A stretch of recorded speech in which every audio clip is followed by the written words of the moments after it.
Hello, Star Wars unboxing fans. Welcome to another episode of Darth Tuba Star Wars Unboxing Show. I'm your host, Darth Tuba, and yes, it is still the holidays.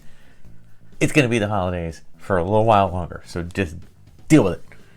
These people who take their decorations down on December 26th. I mean, my goodness, it's like a joyous time. We should celebrate the 12 days of Christmas, like the song says. Not that I own any French hens or calling birds or turtle doves, but still, it's the spirit of the season, and we like to keep it going around here. So, we still have our tree up. We still have our lovely decorations, and we are going to do a quick unboxing of two items that have come. One of them is one that I actually unboxed already, but I'm going to do a full unboxing of this little guy in a few minutes. But this one we're going to do now because I don't know if I'm going to do a full unboxing of this one. So this is probably going to be a short video. But I'm kind of excited about this one. The Black Series is a wonderful series, but it's a series that I'm actually pulling back from a little bit. I've stopped collecting the gaming greats. But when it comes to any kind of Mandalorian, special exclusive items of things that I watch, like, i.e., The Mandalorian, this Jon Favreau, figure with the sliding case, I really like these. And I like them a lot because I don't feel the need to unbox this. I feel like there's a tangible sense of being able to look at it, kind of touch it a little bit. I've already have this figure without his helmet being removed. I already have that figure loose, so I don't need to set that up. And I do like the slipcase feel. And the thing is that the way they have this done, I don't want to push too hard, but it's kind of permanently, you can't really undo it. So I kind of like it. It kind of springs back a little bit. So, and of course we have that great photoreal technology. So that's the great scanning, and it kind of slides together. There is if you watched previous episodes way back, I had a Dave Filoni figure as well. This kind of matches up with it, although this figure is a little bit bigger, so the box casing is a little bit bigger. I like the whole mural idea. I haven't really done much with it. I've kind of just made my own mural up with anything that I've kept carded, or in the box, I should say. But as far as this is concerned, the rest of it, I have not been a huge fan. I mean, I get it. I get the two-tone look there. That's nice. It's just not something I'm a personal fan of. So that's pretty much all there is to that. But this is, of course, Pax Vizsla, okay? The character that I guess was played by Jon Favreau. I thought it originally was just voiced, but it might have been played by him as well. So, really a cool thing. This is how they're answering plastic packaging. Gotta tell you, I'm not a hater on this. I think it's kind of a nice way to do it. I wish they all did this. I think that would be a great way to appease some fans. Just having it be in a square box with just a photo on it doesn't seem to be the right way to go. I get it. If you open it up, you can steal things, you can do things, but if you have easy access to it, then I would wonder if that might not appease some fans anyway. But whatever. Like I said, I'm not one that's like a completist when it comes to collecting Black Series anymore, but certain ones I like, and this is one of them. I just like doing this. I feel like I'm playing an instrument.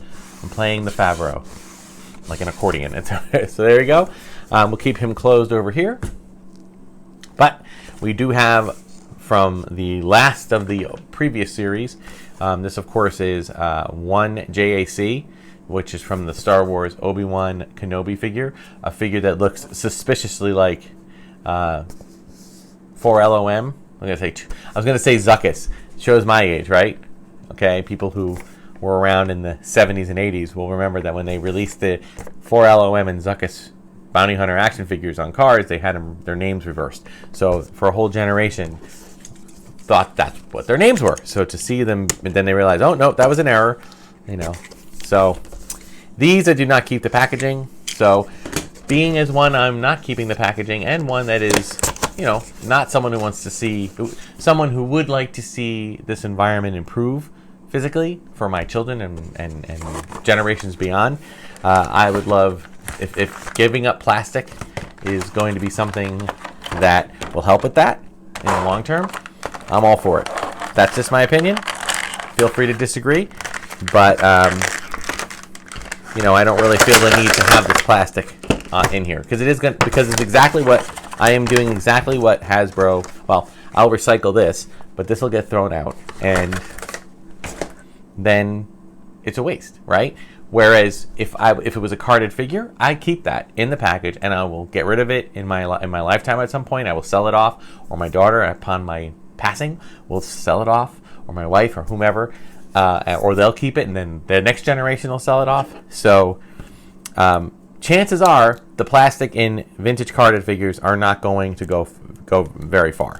But most people, most kids, are getting these figures to play with them and to take them out and to have fun with them. So that being the case, we need to keep that in mind. All right, so basically this is a 4LOM action figure. I'm going to keep one of his blasters in a holster, and I'll keep the other one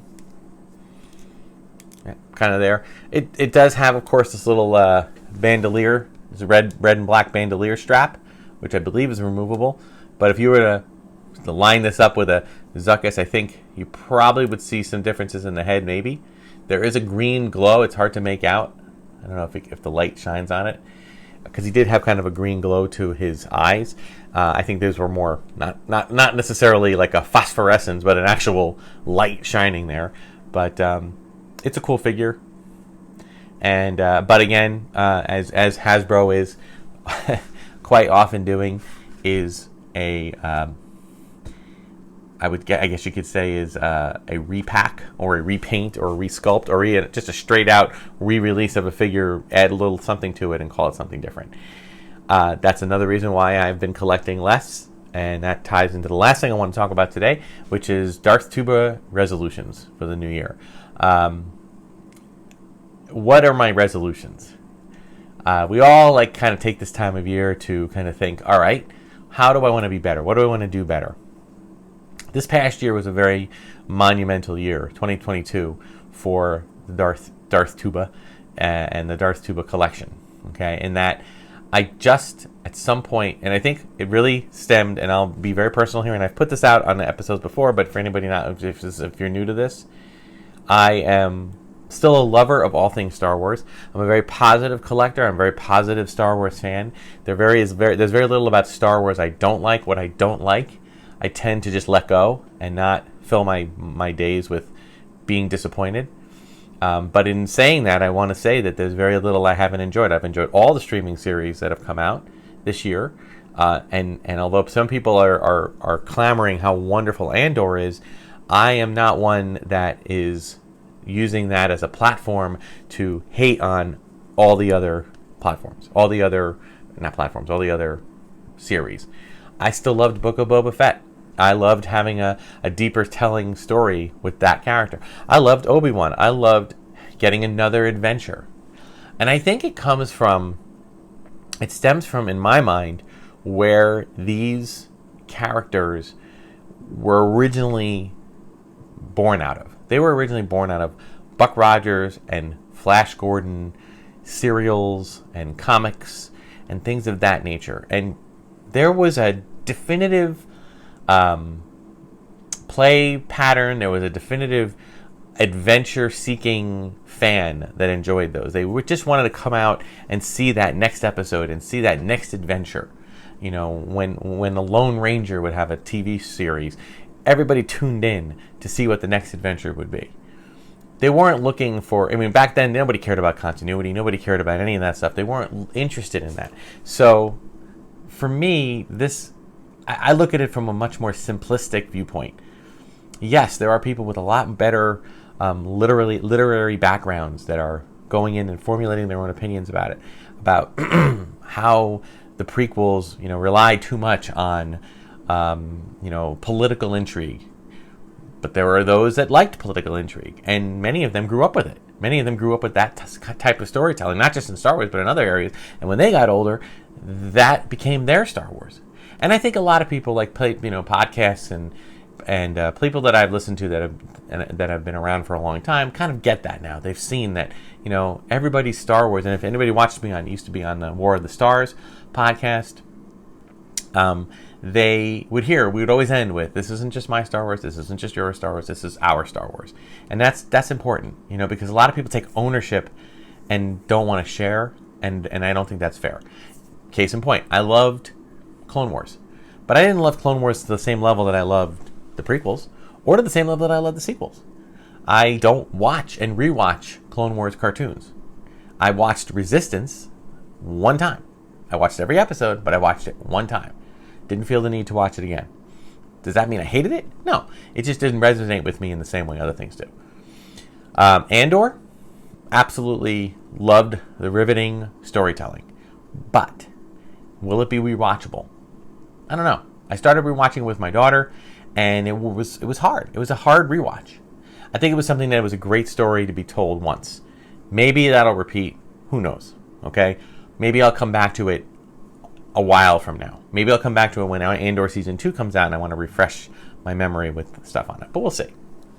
So, my resolutions. Well, for one thing, for people who have been listening and watching my channel, you know that I always state that to listen to the War of the Stars podcast. I have since pulled back from the War of the Stars podcast. I am no longer involved with them on a daily basis. I do plan on popping in from time to time and doing a couple of episodes here and there, but I'm not going to do it as a weekly thing. I've done it for about a year and a half. I'm glad I did it. I loved working with John Mark and Garrett, who's now the other co-host. But I felt that for an amount of time taking up during the day, especially certain times of year where it gets extremely busy for me, my day jobs, it's kind of hard to keep up with that. And that was pretty much it. It was also a geographical issue. One of them was Midwest, the other one was complete far West Coast, which means the earliest we could do. I always had to do the later times to record, and that made it very difficult because I'm usually up quite early. So that's all there is. So I made a decision that, I'm glad I did the podcast. I'm glad I experimented with that. It has taught me that I don't want to commit to that type of media on a weekly basis anymore. Perhaps something in the future will present itself where I might have another opportunity. We'll see. But it's definitely not something that I respect those who continue to put out week after week after week of amazing content with phenomenal production value. So kudos to those. And I do want to thank the Red 5 Network, who is a great network that gathers up all these content creators and really advertises them. And they're still doing that with Darth Tuba. So I encourage you to continue to look out at all of the Red 5 content, both podcasts and YouTube channels, and see if there's other things that might resonate well with you. As far as my collecting, as I started to mention, a monumentous thing happened. And I don't think it really was something that happened too much during... it wasn't something that kind of hit me last year. It was actually something that hit me 2 years earlier. And that was when my father-in-law passed away. He was 92, and he was lived a great life, and only had serious health issues the last month or two of his life. I mean, we could all be so lucky. I mean, he lived a great, wonderful, full life. And I wish that upon all of us. But when he was done, it fell to me to clean house, so to speak. And this man collected. But he didn't just collect one thing. He collected everything.